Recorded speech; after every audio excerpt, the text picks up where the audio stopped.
When I walked into the courtroom that morning, my daughter, Dawn, rolled her eyes and whispered something dismissive to her husband, Dave. But then something extraordinary happened. The judge looked up, froze completely, and murmured in disbelief, "It's her." The entire courtroom fell silent.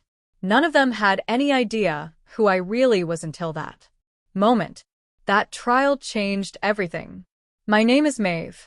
I am 69 years old, and until a few months ago, I was just a regular, everyday grandma. Each morning, I woke up at 6, brewed my coffee in the same chipped mug I'd used for 20 years, and looked out the window of my small kitchen as I watered the African violets my late husband loved so much. It was a simple, predictable life full of small rituals that gave me peace.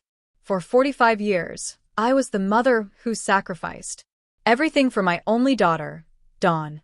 I worked nights cleaning offices, sold homemade cupcakes on the weekends, and sewed clothes to make a few extra bucks. It was all so she could go to college and have the life I never had. When she married Dave, an arrogant man who never said a kind word to me, I swallowed my pride and welcomed them into my house every Sunday with a table set and my best smile. I thought that after my husband passed away, Dawn and I would grow closer. How naive I was. Instead of finding comfort in our shared company, my daughter began to see me as a burden.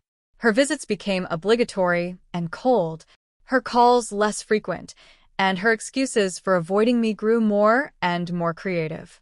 The greatest humiliation of my life came on a gray Thursday in October. I had prepared the chicken and dumplings she loved, the kind that took me hours to make, but always made her smile when she was a little girl. I put out my best tablecloth, the one with the embroidery I had done when she was a teenager, and even bought fresh flowers for the centerpiece. When they arrived, Dave walked into my house as if he owned it, slumped into my late husband's armchair, and turned on the television without even saying hello. Dawn wore a green dress I had bought her myself, but her expression was as cold as January ice. "Mom, we need to talk," she said in that voice she had developed since she got married. A voice that sounded like it belonged to a stranger. She sat on the edge of the chair as if in a hurry to leave. "Dave and I have made a decision," she continued as he sat on the sofa, his eyes glued to the screen. "This house is too big for you. You can't maintain it alone anymore. And we need a bigger place for when we have kids. We found the perfect retirement community for people your age." I felt as though the floor had opened up beneath me. This was the house where Dawn had taken her first steps, where we had celebrated every birthday, where her father had died holding my hand. Every corner held our most sacred memories. Every photograph on the wall told our story. "But Dawn, this is our home. All our memories are here," I pleaded, my voice trembling, each word breaking as it left my mouth. "Memories are in the heart, Mom, not on the walls," she replied with a coldness that chilled me to the bone. "Besides, the community has activities for people like you. You'll be better off there. You'll have company your own age." Dave smiled with satisfaction as he began to measure the rooms with his eyes, as if he were already the owner. "It's for the best, Mrs. Maeve," he added with that fake smile I hated so much. "We'll take care of all the paperwork. Don't you worry about a thing."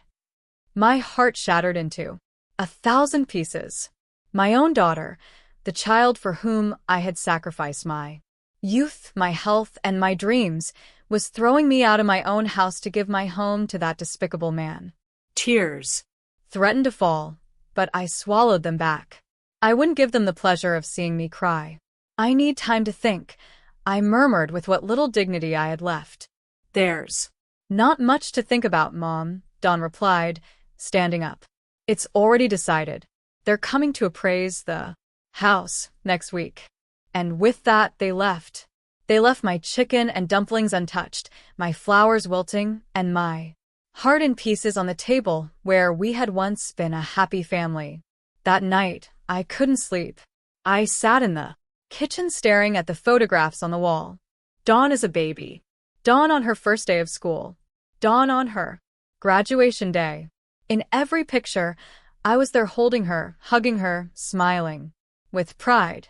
How had it come to this? How had the girl, who once told me I was her hero, now treat me like trash? The following days were a nightmare. Dave brought a real estate appraiser without warning, a man in a gray suit who walked through my house as if it were an object for sale. He took notes, measured rooms, and talked about potential and necessary renovations as if I weren't even there.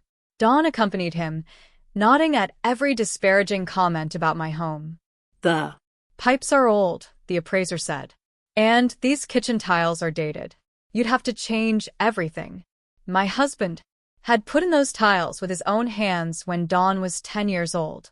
Each one represented hours of work, love, and hope for our future. But to them, they were just obstacles to their new life. The humiliation reached its lowest point when Dawn brought home brochures for the retirement community. Look, Mom, it has beautiful gardens and they have bingo on Tuesdays, she said in that fake voice she used when she wanted to convince me of something. Luz, there's a nurse on duty 24/7. You'll be safer. Safer. I had lived in this house for 30 years without a single problem. I knew all my neighbors. I had my routines, my plants, my memories. But to Dawn, none of that mattered. All that mattered was that I get out of her way. The day I least expected it, they arrived with papers. Dave walked in like he was the owner, followed by Dawn and a man who introduced himself as a lawyer. Mrs. Maeve, we have all the documents prepared for the transfer of the property. We just need your signature. Transfer? I asked, confused. I thought you were going to sell the house. Dawn avoided my gaze. Well, Dave and I decided to keep it. It's better for the family to hold on to properties. That's when I understood everything. It wasn't just that they wanted me out. They wanted to take ownership of my house, the legacy my husband and I had built with so much effort. It was a robbery disguised as filial concern. I'm not signing anything, I said with the firmest voice I could muster. Dave stood up abruptly, his face completely changed, revealing the aggression he had always kept hidden when my husband was alive. Ma'am, you're no longer in a condition to make decisions. Dawn is your only heir, and she is acting in your best interest. This is my house, I yelled, surprising myself with my own strength. And I'm not leaving. Mom, don't make this harder, Dawn murmured, finally showing some discomfort. You know you can't keep living alone. Last week, you forgot to turn off the gas stove. It was a lie. I had never forgotten to turn off the gas. But Dave smiled as if he had just found the perfect excuse. Come on, Dawn. Your mother isn't well. It's dangerous to leave her alone. The lawyer cleared his throat. Ma'am, if you don't sign voluntarily, we might have to explore other legal options. A mental incapacity proceeding, for instance. I felt the world closing in on me. My own daughter was willing to have me declared incompetent to steal my house. The man I had accepted as a son-in-law was threatening me in my own living room, and I, a 69-year-old woman, was completely alone against them. I need time, I muttered, defeated. You have 1 week, Dave said coldly. Then we'll do what we have to do. When they left, I collapsed into my husband's armchair and cried as I hadn't since his funeral. I cried for the daughter I had lost, for the home they were taking from me, for the life that was crumbling around me. I felt betrayed, humiliated, completely defenseless. That night, for the first time in my life, I considered giving up. Maybe they were right. Maybe I was too old, too weak, too useless to fight. Maybe it was best to accept my fate and disappear, quietly just as they wanted. But then something inside me refused to die. A small flame of dignity that still burned in my chest. I wasn't going to let them trample all over me without a fight. Not after a lifetime of sacrifice and devotion. The next day, Dawn came back alone. For a moment, My heart filled with hope. Maybe she had reconsidered. Maybe she had come to ask for my forgiveness. How? Wrong I was. Mom, I came to help you pack, she said in that robotic voice she had adopted. I brought boxes. We can start with your clothes. I stared at her, searching for any trace of the girl I had raised. But I only found a stranger, cold and calculating. Dawn. Please reconsider. I'm your mother. That's exactly why I'm doing this, she replied without looking me in the eye. Because I love you, and I want what's best for you. Love. This was love. Stripping me of my home, my dignity, everything I had left. That was love. For the next few hours, Dawn began to pack my belongings as if they were worthless objects. She took my family photos and shoved them carelessly into boxes. She packed the books my husband had given me, the dishes from my wedding, china, the tablecloths I had embroidered during years of sleepless nights. This dress is so old, Mom. I don't think you need it, she said, holding up my morning dress, the one I had worn to my husband's funeral. Leave it, I begged. Please, just leave it. But she had already put it in a donation bag. My pain didn't matter. My feelings didn't matter. I didn't matter. The final straw was when she found my jewelry box. Inside were my wedding ring, the earrings my husband had given me for our 20th anniversary, and a small gold chain that had belonged to my mother. This jewelry will be safer in a safe deposit box, Dawn said, putting it in her purse. It could get lost or stolen at the community. Those are mine, I yelled, trying to snatch the purse from her. Mom, you're getting very upset. This just confirms you can't take care of yourself, she replied with that sickening calmness that chilled me to the bone. In that moment I knew I had lost my daughter forever. The Dawn I knew had died, and in her place was this heartless woman, manipulated by Dave and blinded by greed. That night when Dawn left, taking my jewelry and my most precious memories with her, I was left alone in my half-empty house. The bare walls reminded me of how little I had left, how easy it had been for them to dismantle a lifetime. I couldn't eat. I couldn't sleep. I sat on the floor of my living room, surrounded by open boxes and scattered memories, and I wondered how it had come to this, at what point I had become invisible when I had ceased to matter. The following days were a living hell. Dave came early every morning to supervise the process, as if I were incapable of packing my own things. He brought in strangers who measured, photographed, and appraised every corner of my house. They talked about me as if I weren't present, as if I were an old piece of furniture that needed to be removed. The lady will have to speed up the process, Dave said to Dawn. The movers are coming on Monday. It was Friday. I had 3 days left in the home where I had lived for 30 years, where I had raised my daughter, where I had loved and been loved. What if I don't finish packing? I asked in a whisper. Don't worry, Mom, Dawn replied without looking up from her phone. The movers will take care of everything. Just take what's essential. What's essential? As if an entire lifetime could be reduced to the essential. That afternoon, after they left, I walked through my house like a ghost. I touched the walls my husband had painted. I sat in every chair where we had eaten family breakfast. I opened every drawer that held little treasures from my past life. In my husband's desk drawer, I found old letters, paid bills, and some documents I had never looked at. Most of them were unimportant, but there was one folder I had never seen. It was marked with my husband's initials and had a small lock on it. Curious and desperate to find something, anything to connect me to better times, I looked for the key in all his usual spots. I finally found it inside an old book, marking a page that talked about investments and properties. When I opened the folder, my world changed forever. There were documents I didn't fully understand, but one caught my attention immediately. It was a will, dated just 6 months before my husband's death, that I had never seen before. My Hands trembled as I read. My husband had been much more far-sighted than I imagined. And Dawn, my dear Dawn, had no idea what she was about to discover. With shaking hands, I began to read the will that would change my life forever. My husband, who had always been so reserved about money, had been much busier than I imagined during his final years.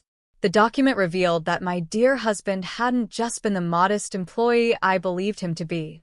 For decades, he had been quietly investing every extra dime he earned. He had bought small properties when prices were low. He had invested in company stocks that were now worth a fortune. And he had accumulated a wealth I never could have imagined in my wildest dreams. But that wasn't all. The will clearly specified that I was the sole heir to everything. Dawn would only receive a small sum if I died, and only if she had taken care of me with love and respect during my final years. My husband had been wiser than I thought. He had seen something in Dave that I had refused to recognize. There was also a clause that took my breath away. My husband was the owner of the entire building where Dawn and Dave lived. The apartment they thought they were paying for monthly was actually ours. All the tenants in the building were paying rent to us, and that rent had been automatically deposited into an account I knew nothing about.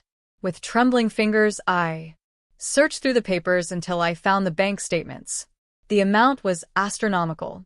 For 2 years since my husband's death, I had been living as a poor widow while a fortune was accumulating in the bank.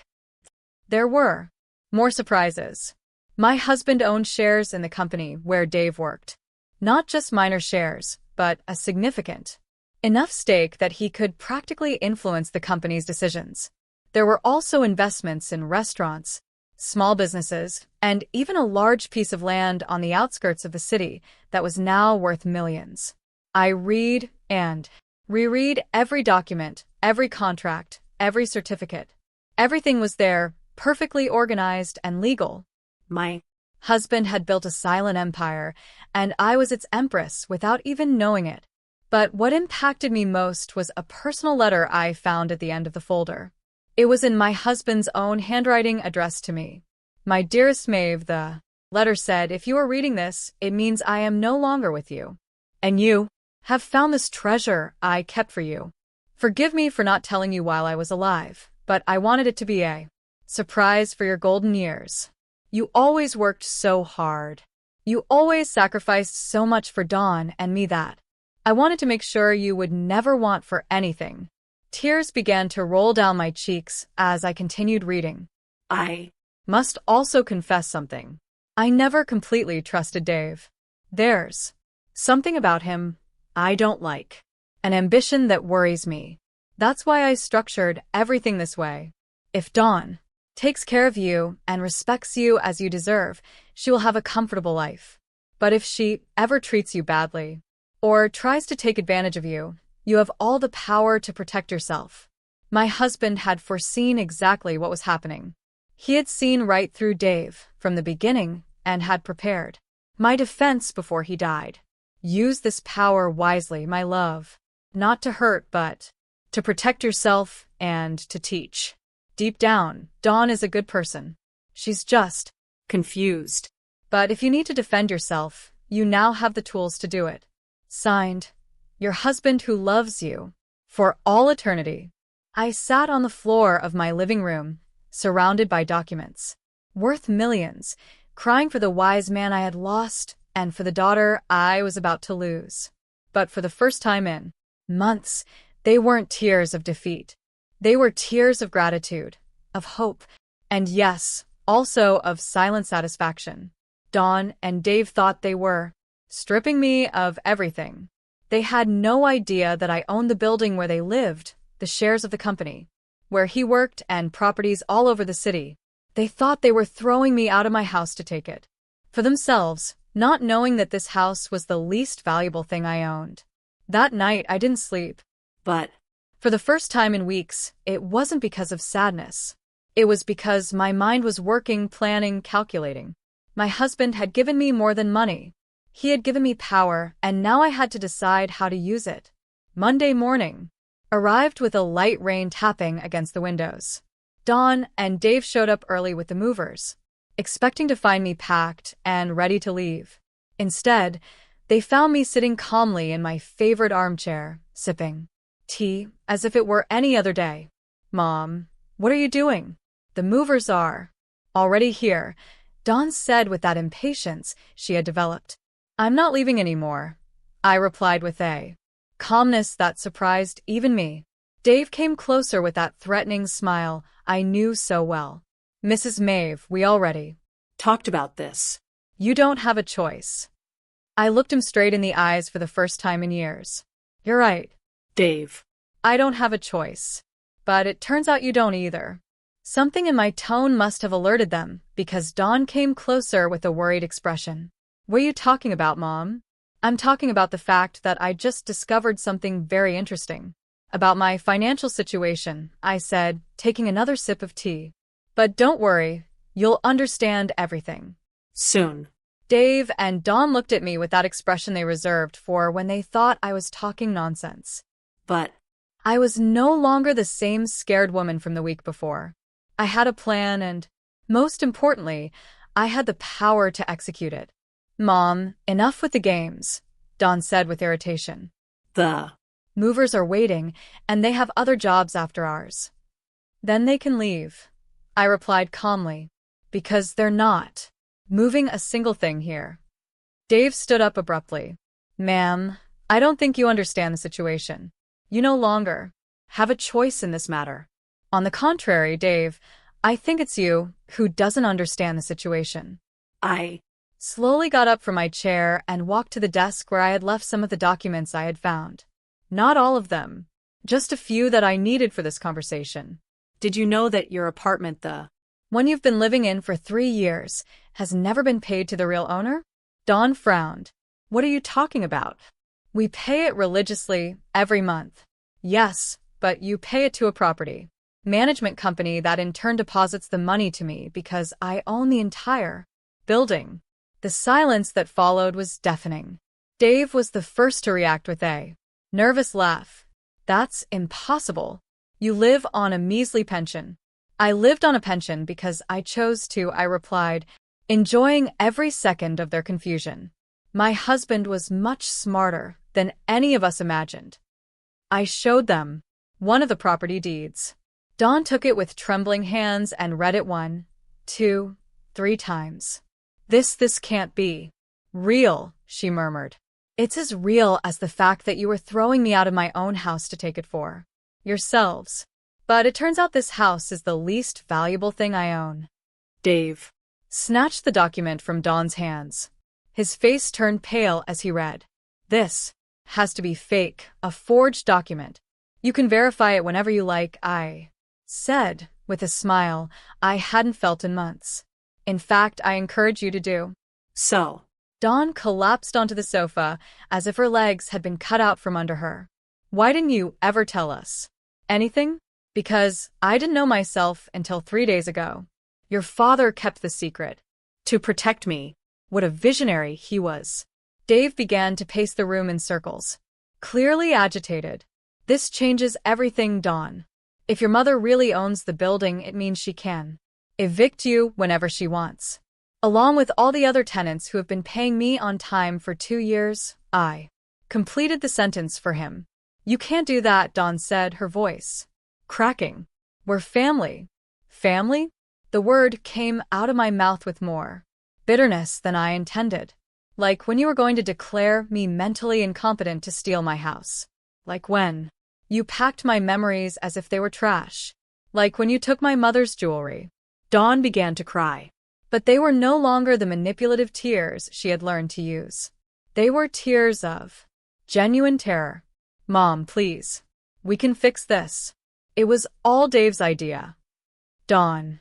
Dave yelled, furious that she was blaming him. "It's true," she continued, ignoring him. "He convinced me it was what was best for you. He said you were losing your memory, that you couldn't take care of yourself. And you believed him?" I asked, feeling my heart break once more. "Do you know your mother so little that you believed him over your own intuition?" The movers who had been waiting at the entrance, came closer, confused. "Excuse me, are you taking the stuff or not? Because we have another job in an hour." "No," I replied firmly.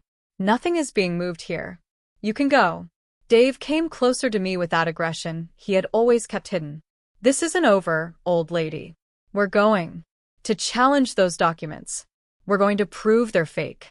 "Go right ahead," I said, unfazed.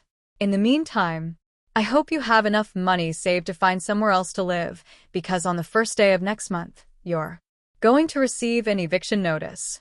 "You can't do this to us," Dave yelled, completely losing his composure. "I can. And I will, but don't worry, I'll be fair. I'll give you the 30 days that the law allows."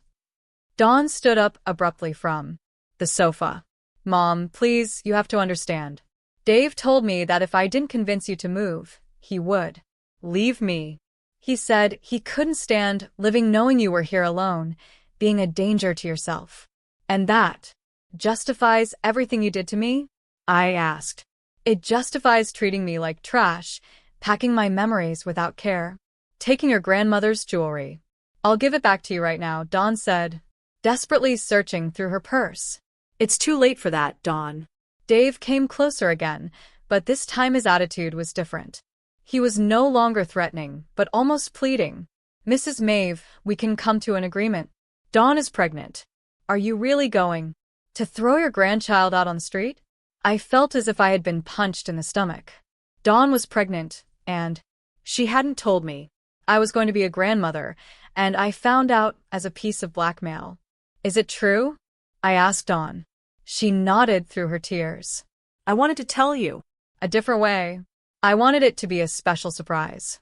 "Like the surprise of throwing me out of my house," I replied, even though I felt my resolve beginning to waver. But then I remembered my husband's words in his letter. Not to hurt, but to protect yourself and to teach. Dawn needed to learn, and her son or daughter deserved to grow up with different values than the ones Dave was teaching.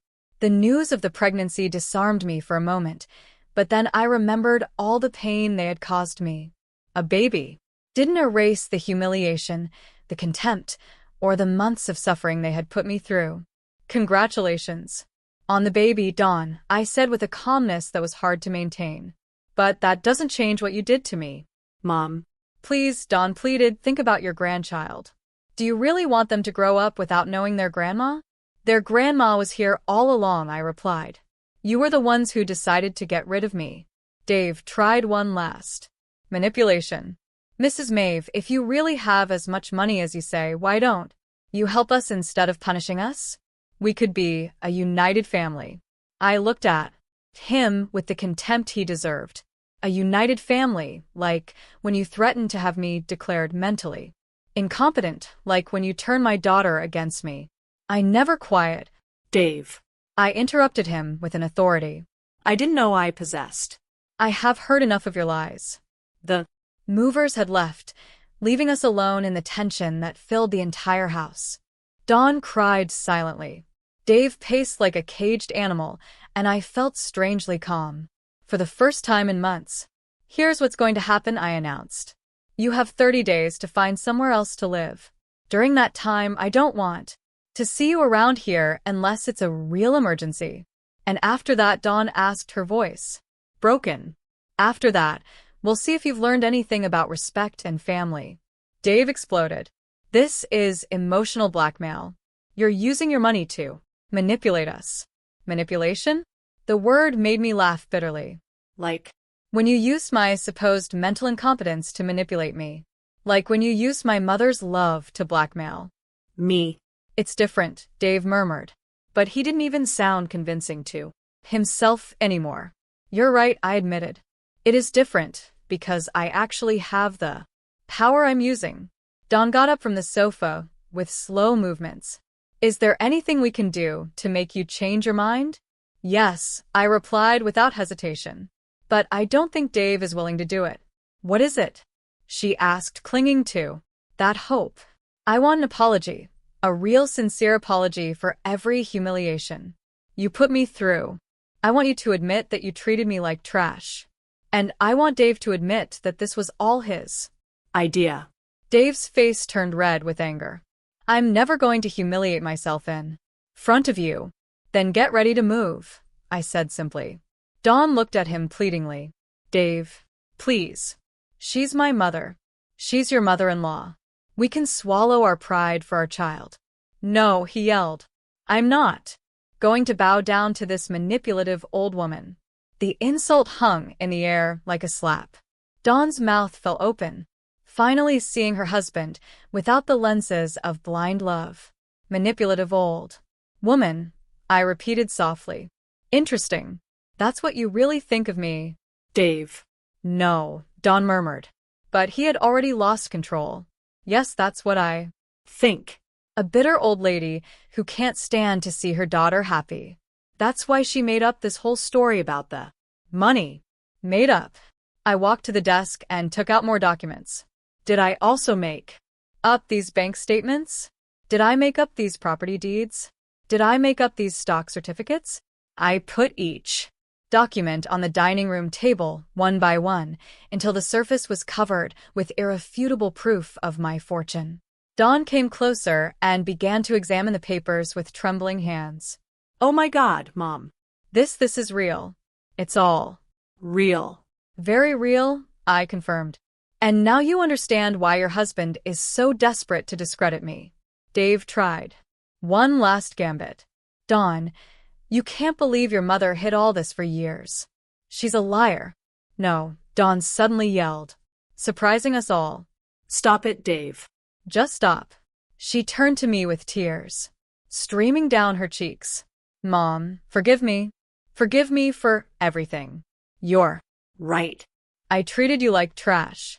I took your memories, your jewelry, your dignity.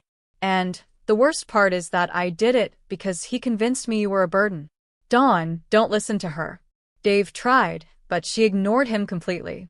He filled my head with lies about your mental health, about the dangers of you living alone. He made me feel guilty for leaving you here when all you wanted was to be in your home. Dawn, be quiet, Dave ordered her. But it was already too late. Don't you ever tell me to be quiet again, she yelled at him. I'm sick of your manipulations. Sick of you using me to hurt my mother. The silence that followed was absolute. For the first time in years, Dawn had defended something she believed was right instead of blindly following her husband's orders. Dave looked at her with a coldness that chilled me to the bone. If you choose your mother over me, Dawn, this relationship is over. Dawn stood motionless for a moment, processing the ultimatum. Then, to my surprise, she straightened up and looked him directly in the eyes. Then it's over, she said in a voice I had never heard from her before. Dave was paralyzed as if he couldn't believe what he had just heard. For years, he had controlled her every decision, every thought, every move. And now, for the first time, she had told him, No, you're not serious, he murmured with a nervous smile. You're pregnant, Dawn. You can't raise a child alone. I won't be alone, Dawn replied, looking at me for the first time in months with something that resembled love. I have my mother, but I wasn't ready to forgive so easily. The months of humiliation, the nights of crying, the feeling of having lost my only daughter. All that didn't just disappear with a few words. Dawn, I said softly. I appreciate that you finally opened your eyes, but this doesn't fix everything that happened. Her face fell. Mom, please. I know I don't deserve your forgiveness, but I'm willing to do whatever it takes. Dave, seeing that he was losing control of the situation, adopted a different attitude. He suddenly knelt in front of me with a look of repentance I knew was fake. Mrs. Maeve, you're right. It was all my fault. I convinced Dawn that you couldn't take care of yourself. I pressured her into making difficult decisions. Please, forgive me. I looked down at him, feeling a mixture of satisfaction and disgust. It was pathetic to see him grovel after months of arrogance. You're asking for forgiveness now, Dave, when you discover that I'm not the poor, helpless old woman you thought I was. I was terribly wrong, he continued with that performance I also knew. Let me make it up to you. We can be a happy family. A happy family? I repeated. Like when you threatened to have me declared mentally incompetent. That was a mistake. Like when you called me a manipulative old woman 5 minutes ago. Dave swallowed hard, realizing that every word he had said was being used against him. I was upset. I didn't know what I was saying. No, I said firmly. You knew exactly what you were saying. You were showing your true face for the first time. I turned to Dawn, who was watching the scene with a look of shame and pain. And you, Dawn, for months you treated me like a nuisance. Do you think an apology erases all that? No, she Admitted, her voice cracking. I know I can't erase what I did, but I can try to make things right. How? Dawn looked at Dave, who was still kneeling on the floor with a pleading expression. Then she looked at me. By leaving him, she said finally. By leaving this man who convinced me to betray the only person who has ever loved me unconditionally. Dave stood up abruptly. You can't be serious. You're having my child. I am having my child, Dawn replied with a determination that filled me with pride despite everything. A child. I don't want to grow up watching his father manipulate and mistreat his grandmother. Dawn, you're making the biggest mistake of your life. Dave threatened. The biggest mistake of my life was marrying you, she retorted. Dave looked at both of us with pure hatred. This isn't over. I'm going to fight for custody of my child. I'm going to prove that both of you are crazy. What money are you going to fight with? I asked calmly. Because tomorrow morning I'm going to talk to your boss. Did you know I own enough shares in your company to influence personnel decisions? Dave's face turned completely pale. You wouldn't dare. After all you've done to me. Of course I would. That's an abuse of power, he muttered. Like when you abused my mother's love to manipulate me. Like when you abused Dawn's trust to turn her against me.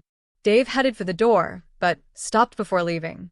This doesn't end here, he said, his voice full of venom. I'm going to destroy both of you. Go ahead. And try, I replied unfazed. But do it from somewhere else, because you have exactly 1 hour to get your things out of my building. 1 hour? You said we had 30 days. That was when Dawn was with you. Now that she's on her own, there's no reason for you to keep living on my property. Dave slammed the door behind him, making the whole house tremble. Dawn and I were left alone for the first time in months, surrounded by a heavy silence and documents that proved a reality that was still hard to process. Mom, Dawn murmured after a long while. Can you ever forgive me? I looked at her, this 30-year-old woman who had just discovered she had been living a lie, who had betrayed her mother for a man who was worthless, who was pregnant and alone. I don't know, Dawn, I replied. Honestly, you hurt me a lot. I know, she whispered, and I'm going to spend the rest of my life trying to make it up to you. Starting with what? Starting with giving you back your mother's jewelry, she said, pulling out the small bag she had taken days before. And by asking if I can stay here tonight. I have nowhere else to go. I looked at the bag with my mother's jewelry. Then I looked at my pregnant and alone daughter, and I felt my heart soften just a little. One night, I said, finally, but tomorrow we start talking about how you're going to earn my trust back. Dawn nodded, tears of gratitude running down her cheeks. Thank you, Mom. I promise I'm going to make things right. But I knew that promises were easy to make and hard to keep. The real test would come in the days that followed. The next few days were strange and tense. Dawn stayed in her old room, which I had kept exactly the same since she got married. During the day, we walked through the house like two polite strangers, only talking about necessary things. Breakfast, the weather, her morning sickness. But I was watching every gesture, every word, every attempt Dawn made to win back my trust. And what I saw gave me hope. For the first time in years, my daughter was doing things for herself without expecting someone else to solve them for her. She washed her dishes immediately. After eating, kept her room spotless, and even started helping with chores around the house without me asking. On The third day, as I was watering my violets by the window, Dawn approached with a cup of tea in her hands. "Mom, can we talk?" I nodded without turning to look at her. I was learning that silence was more powerful than 1,000 words. "I've been thinking a lot these past few days," she began, sitting in the chair where Dave used to sit like a king, "about everything that happened, about the things I did and said. I kept watering my plants, waiting. I've realized that it wasn't just Dave who changed me. I allowed him to change me. I chose to believe him instead of trusting my own heart." I finally turned to look at her. She had deep circles under her eyes and looked thinner despite the pregnancy. It was clear she hadn't been sleeping well. "And why do you think that happened?" I asked her. Dawn sighed deeply. "Because it was easier to blame you than to face the fact that I had married the wrong man." That honesty took me by surprise. I had expected excuses, justifications, but not that raw admission. "When Dave started complaining that you visited too much, I knew deep down that he was being unfair. But it was easier to think that you were clingy than to accept that he was selfish." She put her hands on her belly where the pregnancy was barely showing. "When he started suggesting you move to a retirement community, I knew it was wrong, but he convinced me it was for your own good. And I wanted to believe him because it meant I didn't have to face the real problem." "What was the real problem?" I asked, even though I already knew the answer, that I had married a man who didn't respect my family, who didn't respect me, and who was never going to change. In the days that followed, Dawn began to tell me things that chilled me to the bone. How Dave had gradually isolated her from her friends, convincing her they were a bad influence. How he controlled every cent she spent, telling her that women didn't know how to handle money. How he had convinced her to quit her job because real wives dedicated themselves to the home. "And you never thought to talk to me about this?" I asked her one afternoon. "Dave told me you wouldn't understand, that you were from another generation. He convinced me that if I told you our problems you would tell me to leave him, and he didn't want any outside interference in our marriage." Each revelation hurt more than the last. My daughter had been suffering in silence, while I believed she was happy. And when she had finally tried to get closer to me, it was already too late because Dave had programmed her to see me as the enemy. 2 weeks after Dave left, Dawn received a call that left her pale as a ghost. "It's the building manager," she said, her voice trembling. "Dave is in the lobby. He says he has the right to come up because he's still my husband." and "What did you tell him?" "That I didn't want to see him, but he won't leave. He's yelling that he's going to call the police. that this is kidnapping." I got up from my chair with a calmness that surprised me. "Tell the manager to come down. I'm going to talk to him." "Mom, he's really upset. We don't know what he's capable of." Exactly. I replied. "That's why I have to go down there." When I got to the lobby, I found Dave in a fury yelling at the poor building manager who was trembling behind his desk. "That crazy old lady has my wife kidnapped," Dave was shouting. "I want you to call the police right now." "Good afternoon, Dave," I said in a serene voice. He turned to me, his eyes bloodshot. He had obviously been drinking. "You give me back my wife right now. Dawn is exactly where she wants to be," I replied. "And if you don't leave my property immediately, I'll be the one calling the police." "This isn't your property." "You're a liar." I took out my phone and dialed my lawyer's number, putting it on speakerphone. "Attorney Victoria," I said when she answered, "it's Maeve. I have an upset man here who refuses to leave my building. Could you confirm that I am the legal owner?" "Of course, Mrs. Maeve," my lawyer's clear voice replied. "You are the sole owner of the building located at." Dave went silent as he listened to the legal confirmation. The manager looked at him with a mixture of fear and embarrassment, finally understanding the situation. "Anything else you need me to clarify, Dave?" I asked after hanging up. "This isn't over," he muttered, but he no longer sounded convincing. "You're right," I agreed. "Because tomorrow I'll talk to your supervisor at the company and the day after that to the bank that gave you the loan for your car.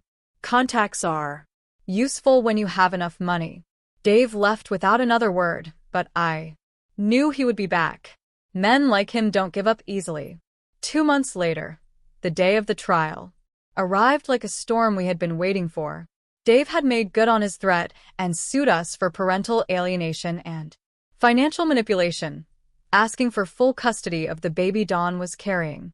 That morning, as I was getting dressed in my best black suit, Dawn came into my room with tears in her eyes. "Mom, I'm scared," she confessed. "What if the judge believes him? What if he takes my baby away?" I hugged her for the first time in months, feeling her body tremble against mine. "That's not going to happen," I assured her. "We have the truth on our side." When we arrived at the courthouse, Dave was already there with a lawyer who had clearly cost him more than he could afford. He looked at me with that familiar hatred, but this time, it didn't intimidate me. I had something he would never have, the peace of mind of someone who knows they are on the right side. Dawn and I sat down on our bench. She wore a purple dress that highlighted her 5-month pregnancy, and I wore the earrings my husband had given me for our anniversary. We were prepared. Dave's Lawyer began his argument, painting me as a vengeful woman who had used her money to destroy a happy marriage. He talked about manipulation, emotional blackmail, and a toxic mother-in-law who couldn't accept that her daughter had grown up. When it was our turn, my lawyer, Victoria, stood up elegantly and began to present the evidence. Text messages where Dave insulted Dawn. Recordings where he threatened to leave her if she didn't throw me out of my own house. Testimonies from neighbors who had heard his yelling and abuse. But the decisive moment came when the judge looked up and stared at me. "Mrs. Maeve Williams?" he asked in disbelief. "Yes, Your Honor," I replied, confused by his reaction.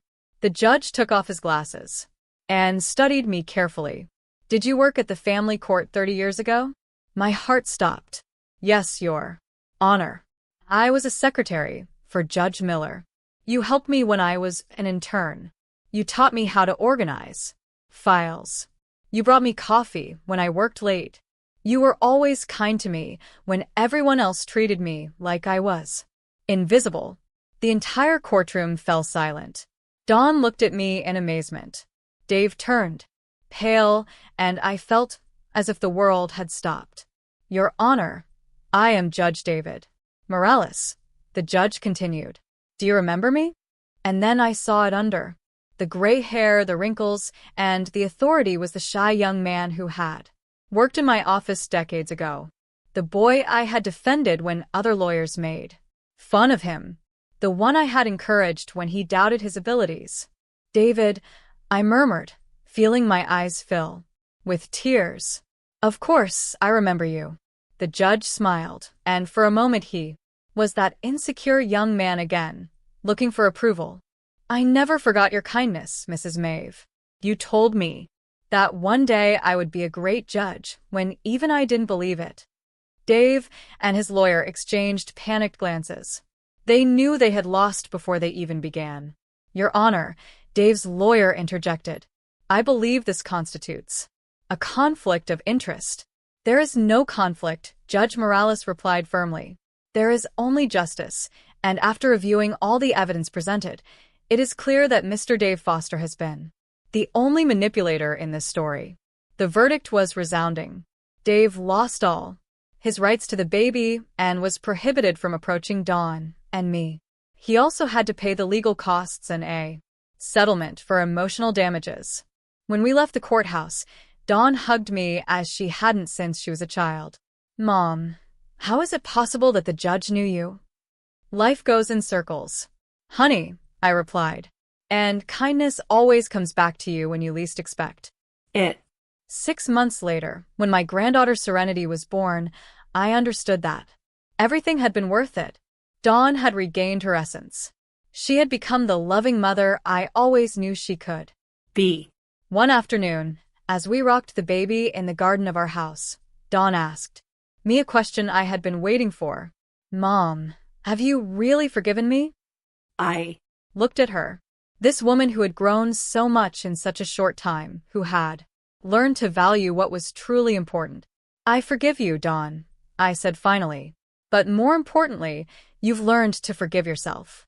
That night, as I prepared tea in my old, chipped mug, I thought about my husband and his letter. I had used the power he left me exactly as he had expected, not to hurt, but to protect and to teach. Dawn had learned that true love isn't based on control, but on respect. And I Had learned that it's never too late to stand up for your dignity. Looking out the window at the garden, where my granddaughter was playing, I smiled. Some battles are worth fighting, and some victories taste better when they take a long time to arrive. In the end, I hadn't needed to yell to be heard. I had only needed to remember who I really was and defend it with the peace of mind of someone who knows they are on the right side of history. 5 years after the trial, my life had taken a turn I never could have imagined. Little Serenity, now a 4-year-old girl, with her mother's lively eyes and my same stubbornness, ran through the garden, chasing butterflies, while Dawn and I prepared Sunday lunch. "Grandma, Maeve, look what I found," Serenity yelled, running toward me with a yellow flower in her small hands. It's "Beautiful, my love," I said, lifting her up to give her a kiss. "Should we put it in the vase with the others?" Dawn smiled at me from the kitchen. In these years, she had bloomed in an extraordinary way. She had gone back to school and was now working as an accountant at a small but prosperous firm. And most of all, she had regained that spontaneous laugh I remembered from her childhood. Mom, a "Letter came for you," she said, handing me an elegant envelope. It was from the foundation I had established 2 years ago with part of my husband's inheritance. Home and Dignity had become a refuge for older women who were suffering from familial abuse or abandonment. What had started as a way to honor my own experience had transformed into something much bigger. "What does it say?" Dawn asked, drawing her hands on her apron. "They're inviting us to the inauguration of the 3rd house," I replied, feeling that deep satisfaction that only comes from knowing your pain served a good purpose. "They're going to house 15 more women." In these years, we had helped more than 50 women rebuild their lives.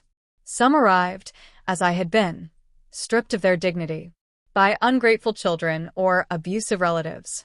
Others came alone, without family, but with similar stories of abandonment and mistreatment. The doorbell interrupted my thoughts.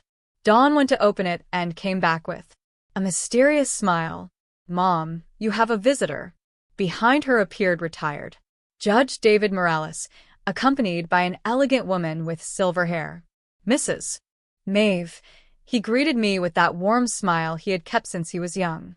"I want to introduce you to my wife, Elena." "It's an honor to meet you," Elena said, taking my hands. "David has told me so much about you. He says you were one of the most important people in his professional training." "He exaggerates," I replied. But I was deeply moved. "Not at all," David insisted. "And that's why we wanted to invite you personally. The Retired Judges Association is going to give you an award for your work with the foundation." "That's not necessary," I began to say. "Yes, it is," he interrupted me. "Your story inspired many of us to reflect on true justice, the kind that goes beyond written laws." After they left, Dawn and I sat on the porch while Serenity played with her dolls. The garden was more beautiful than ever. I had hired a gardener, but I still personally took care of the African violets my husband loved so much. Do you "Know what I admire most about you, Mom?" Dawn asked me suddenly. what? That you "Never got bitter after everything I put you through. After all the pain, you never let it harden your heart." Of course, I got bitter, I admitted. There were nights when resentment was eating me up inside. But your father taught me something very valuable in his letter. What did he teach you? That true power doesn't come from revenge, but from the ability to transform pain into something useful for others. Dawn nodded, understanding she had experienced that transformation herself. She now volunteered at the foundation using her own experience to advise young women who had fallen into toxic relationships. Did you ever find out what happened to Dave? She asked. My lawyer, Victoria, told me he moved to another city. It Seems he got married again. I paused, choosing my words carefully. I hope he learned something from all this, but honestly, it's no longer my concern. You're not even curious? No, I replied honestly. I learned that some people only come into your life to teach you lessons. Once you've learned the lesson, you can let them go. Serenity came, running with her cheeks rosy from playing. Grandma, will you tell me the story of the brave grandma? It was her favorite story, a version adapted for children of what had happened.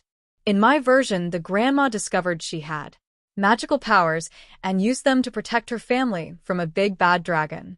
Again, I pretended to complain, but I was already lifting her up to sit her on my lap. Yes, and don't forget the part where the good judge helps her. As I told the story for the nth time, I thought about how strange destiny was. I had needed to lose everything to discover what I truly had. I had to hit rock bottom to find my real strength. And happily ever after, Serenity asked. When I finished, happily ever after, I concluded. The brave grandma found her happy ending. You found your happy ending, Grandma, Serenity said. I looked around. Dawn was setting the table for dinner. The garden was blooming. My beautiful granddaughter was in my arms. And the letter from the foundation promised to help even more women. Yes, my love, I replied. I did. That night, after putting Serenity to bed, I sat in my favorite armchair with a cup of tea and the letters that arrived weekly from the women we had helped. An elderly woman, 75 years old, thanked me for giving her the courage to face her abusive son. A 60-year-old woman told me she had gotten her house back after her grandchildren had tried to swindle her. Every letter was a confirmation that my experience had served a purpose bigger than my own pain. Dawn sat next to me with her own cup of tea. What are you thinking about, Mom? About your father, I admitted. How proud he would be of what we've built. I'm sure he's watching us, Dawn murmured. And about you, I continued. How proud I am of the woman you've become. I learned from the best, she replied, taking my hand. We sat in silence, enjoying the tranquility of the night. In the distance, the soft noise of the city could be heard. But here in our garden, peace reigned. I love you, Mom, Dawn whispered. and I Love you, honey, I replied. I've always loved you, even in the darkest moments. And it was true. A mother's love transcends hurts, disappointments, betrayals. It's stronger than pride, more enduring than resentment, more powerful than any fortune. That night, I slept soundly without nightmares, without worries. I had found something worth more than all the money in the world. The peace of knowing that I had used my second chance wisely. In the end, it wasn't about how much money I had or how much power I had exercised. It was about transforming my pain into purpose, my humiliation into strength, and my experience into wisdom for others. I had learned the most important lesson of all, that it is never too late to stand up for yourself. Never too late to change your story.